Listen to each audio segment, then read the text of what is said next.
ሪፖርት ያቀርባል። ከአሰልጣኝ ኮማንዶ አብርሃም ጋር መልካም ጊዜ መልካም ቆይታ እመኛለሁ። ሞራል የለም ግን ሞራል አለ። እድሉ ስለተሰጠ ያመሰግናለሁ።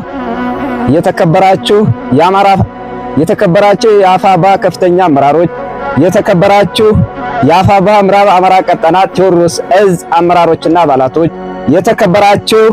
የአፋባ ምዕራብ አማራ ቀጠና ቴዎድሮስ እዝ ሶስተኛ ጎጃም አገው ምድር ክፍለ ጦር አመራሮችና አባላቶች፣ የተከበራችሁ የአፋባ ምዕራብ አማራ ቀጠና ቴዎድሮስ እዝ ሶስተኛ ጎጃም አገው ምድር ክፍለ ጦር ጊዮን ብርጌድ አመራሮችና አባላቶች፣ የተከበራችሁ በዕለቱ ጥሪ ተደርጎላችሁ የኮማንዶ ምረቃታችን ላይ አክብራችሁ የተገኛችሁ አመራሮችና አባላቶች፣ የተከበራችሁ የአማራን ሕዝብ ከጥፋት አደጋ ለመታደግ በየግንባሩ በየምሽጉ ቁሩና ፀሐዩ ሳይበግራችሁ ከጠላት ጋር እየተዋደቃችሁ ያላችሁ የፋኖ ሰራዊት በሙሉ፣ የተከበራችሁ የአማራ ልጆች ከሀገር ውጭም ሆነ ከሀገር ውስጥ ሁናችሁ ስልጠናውን ስትደግፉ፣ ስታበረታቱ፣ ስትከታተሉ የቆያችሁ ጓዶች በሙሉ፣ የተከበራችሁ የጊዮን ብርጌድ ማህበረሰቦች ስልጠናው ከጎናችሁ ሁናችሁ ስትመግቡን፣ ስታለብሱን፣ ጫካችን ሁናችሁ ስትጠብቁን፣ መረጃ ስትሰጡን የነበራችሁ 33ቱ ቀበሌዎች ቢሆንም ቦታው ጋር በመገኘት በልዩ ሁኔታ ዳንካ፣ አብዮት፣ ጮራ፣ ገበርማ፣ ግንዳ ጠመም፣ ሱርባ፣ ቢፈታ፣ ሌሊማ ቀበሌዎች፣ የተከበራችሁ የአፋባ ምዕራብ አማራ ቀጠና ቴዎድሮስ እዝ ሶስተኛ ጎጃም አገው ምድር ክፍለ ጦር የጊዮን ብርጌድ የዕለቱ የኮማንዶ ተመራቂዎች ክረምትና በጋው ሲፈራረቅባችሁ ደከመኝ ሰለቸኝ ሳትሉ ተቆቅማችሁ ከዚህ የደረሳችሁ ጀግኖች፣ የተከበራችሁ የሀገር ሽማግሌዎች፣ የሃይማኖት አባቶች በገንዘብም ሆነ በጉልበታችሁ እንዲሁም በጸሎታችሁ እያገዛችሁ ለምንፈልጋትና ለምንመኛት ቀን በሰላም አደረሳችሁ አደረሰን ማለት ወዳለሁ። ይህም ብዬ የተወሰነ የተመራቂው መልእክት ማስተላለፍ እወዳለሁ። አንደኛ፣ እናንተ የዕለቱ ተመራቂ ኮማንዶዎች ወደ አሃዱ ስትቀላቀሉ ከነባሩ ሰራዊት የበለጠ ግዳጅ ፈጻሚ እንድትሆኑ እፈልጋለሁ። ሁለተኛ፣ ከእንግዲህ በኋላ በማንኛውም ወቅት፣ በማንኛውም ሁኔታ፣ በማንኛውም ሰዓት ለጠላት ራስ ብታት ለወገን መከታ ሁናችሁ የአባቶቻችን ታሪክ በመድገም ሀገራችን ላይ የተጨቆነውን ሕዝባችን ነፃ ማውጣት የእናንተ የዕጣ ፈንታ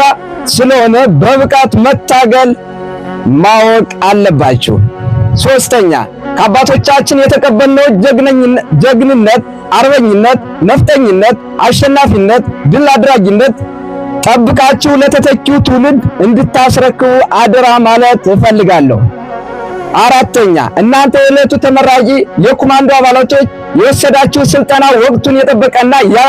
ያለውን የሰራዊት አገልጋይ ወቅቱን የጠበቀና አሁን ያለውን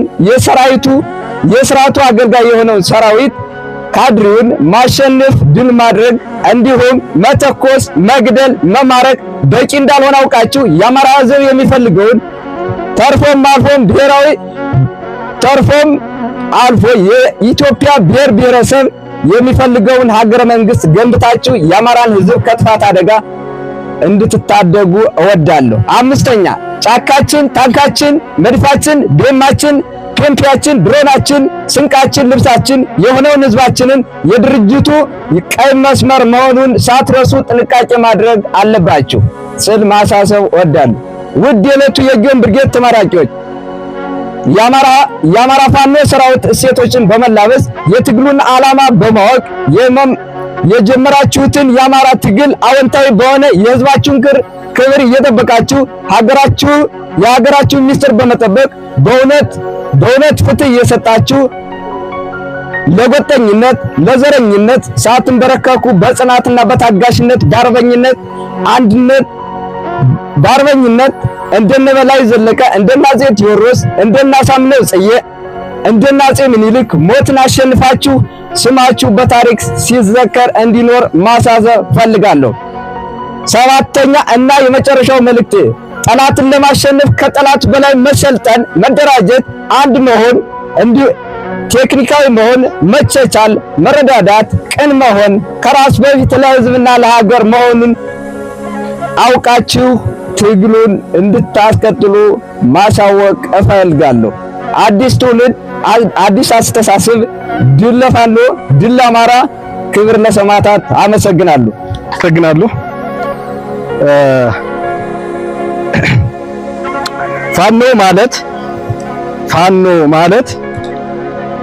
ፋኖ ማለት እንደ ወርቅ የተፈተነ ከሳቱ ነጥሮ የወጣ የማይናወጥ ደንዳና የግፍን ውሃ ያልጠጣ ሲናገር አንደበተ ርቱዕ ሲዋጋ ግንባር ነው ምቱ ቢራብ ቢጠማ ለሀገር አንድ ቀን ማይዳምን ፊቱ ንጹህ ነው ውስጡ የጠራ አምላኩን በእውነት የፈራ ለተገፋ ሕዝብ ሚራራ የተናገረው ማይላላ ፊት አይቶ የማያዳላ ጀግንነት ከዘሩ ሆኖ ይታያል በታሪክ ገኖ አንተ ነህ የሀገር አርማ አንተ ነህ የወገን ግርማ ማንነታችን ሲፈተሽ ከኢቴል ስር የሰደደ ከዮቶር የተዋለደ ዓለም የሚያውቀን በዝና መሰረታችን የጸና ታሪክን ገድለው ሊቀብሩ አፍርሰው ሀገር ሊሰሩ ሲቀጠቅጡት ሊሰብሩ እንደ ወርቅ የተፈተነ ከሳቱ ነጥሮ የወጣ የማይናወጥ ደንዳና የግፍን ውሃ ያልጠጣ ለማንም የማይበገር ፋና ነው ፋኖ ለሀገር ሀገራት ሀገር ሳይሆኑ ሀገር መስርቶ ያጸና ሀገራት ሀገር ሳይሆኑ በሀገርነት ቀዳሚ ከሕገ ልቦና ኦሪት አልፎም ወንጌልን ፈጻሚ ብሎም ወንጌልን ተርጓሚ ሀገር መስርቶ ያጸና ቀድሞ ሰልጥኖ ያቀና የአስራት ልጅ ያስማረ ዳኘ ሕዝብ ሁሉ ይለዋል ቀኘ እንደ ወርቅ የተፈተነ ልክ እንደ ወተት የጠራ አርሶ ሀገርን የሚያበላ በማንነቱ የኮራ ሸምኖ እርቃን የሚያለብስ ቀድሶ ሰላም የሚያነግስ ያመነበትን ከነፍሱ ተው ሲሉት እምቢ ነው መልሱ ማርያምን ብሎ ከማለ አንዳችም የሚያቆመው የለ እምቢታው ጠላት የሚያርድ የማይታለፍ በዋዛ ክላልኝ ማለት ይወግ ነው ከጥንትም በደል